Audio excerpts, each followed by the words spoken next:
As Los Angeles burns, Donald Trump and the GOP turn to political arson.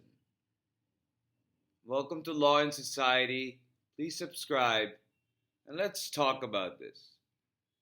The macro picture here is the climate crisis, and the micro picture here is Los Angeles burning and wildfires spreading in different places in Los Angeles, by the way, with unconfirmed, yet many sources are now reporting that one of the fires, I believe called the Kenneth Fire, may have been an act of arson.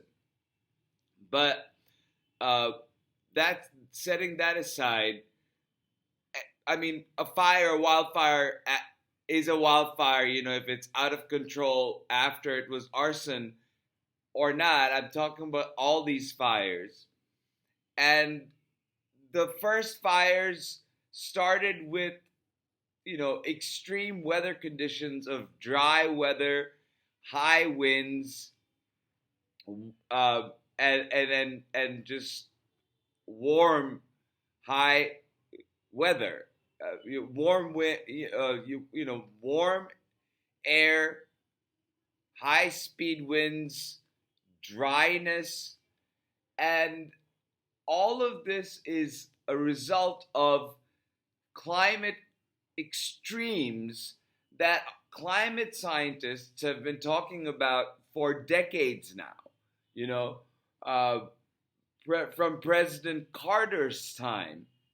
And the timing now is sort of serendipitous in so many ways, and sobering and somber, because we say goodbye to President Carter around a time when we are going to see massive policy change in how our government deals with the climate crisis, while dealing at present and in real time with climate catastrophes that Donald Trump and GOP decides to weaponize and politicize and blame Gavin Newsom for, and blame Mayor Bass of Los Angeles for, but not the macro truth that this is being caused by extreme conditions, that nature is turning on itself and sort of ecosystems are collapsing, and no place, whether you are rich or poor, is safe.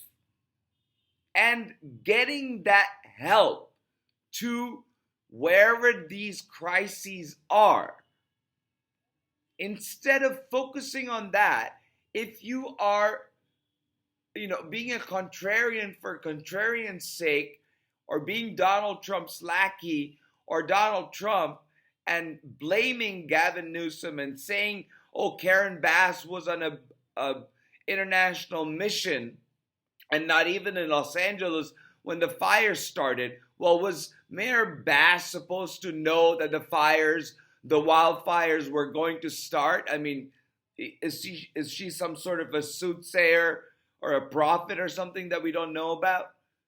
She's the mayor of Los Angeles.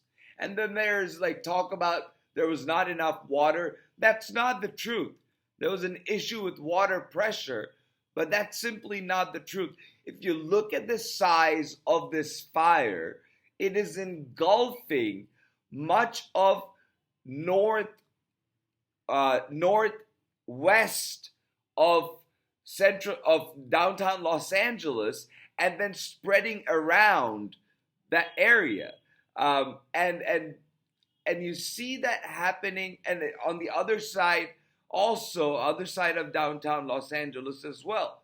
Now, you want to get to the bottom of these fires. You want to rescue everybody and evacuate everybody. You want to be able to have shelters ready for everybody.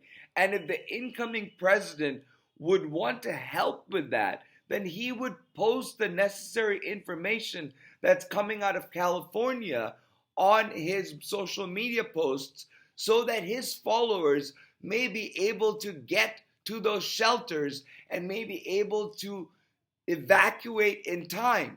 Instead, Donald Trump and the GOP spend their time on blaming Newsom and blaming water shortage when that wasn't the truth. Just going around and blaming people, blaming the mayor. How do you end up blaming politicians for natural disasters? And at least one suspected arson. How do you blame the response? And you are seeing the response is on point. There are firefighters and fire suppressant forces, not just of California, but of Canada, and also the federal emergency services that President Biden has already deployed and declared an emergency. So the incoming president shouldn't be blaming people. He should be getting in line or side by side at the very least and send out the information that his voters in California need to be safe. Instead, he is a climate denier who says that he's more worried about nuclear war breaking out tomorrow than what happens in 300 years. We're not talking about what happens in 300 years anymore. We're talking about what's happening now. I mean, Florida is devastated from the hurricanes that have flown through it in the last year. And now you have California and these crises. And then you have like odd swaths of the Southwest having extreme cold, frigid weather, exposing people to accidents and, breaking down infrastructure by freezing pipes in buildings and creating potholes all over the roads. You're seeing effects of erratic weather all around the country. And somebody who cannot, if you want to even put America first, you see the devastation that our country is experiencing because of extreme weather. Whether you believe in the climate crisis and the deep root of what is causing it or not, your job is to make sure that those places are taken care of. Your job isn't to spread disinformation, especially if you're the incoming president and if you're the incoming governing party, because in less than 2 weeks, this will be your responsibility. With that said, thank you so much for listening. Please call on your representatives and senators and even incoming President Donald Trump that, just help people, just even in these, if nothing else, in these situations of natural catastrophes, stop blame shifting and help people with logistics. Send people from your states, if you are in the red states. Work together, for God's sakes. And call on your representatives and politicians to do that. All right, take care, everybody.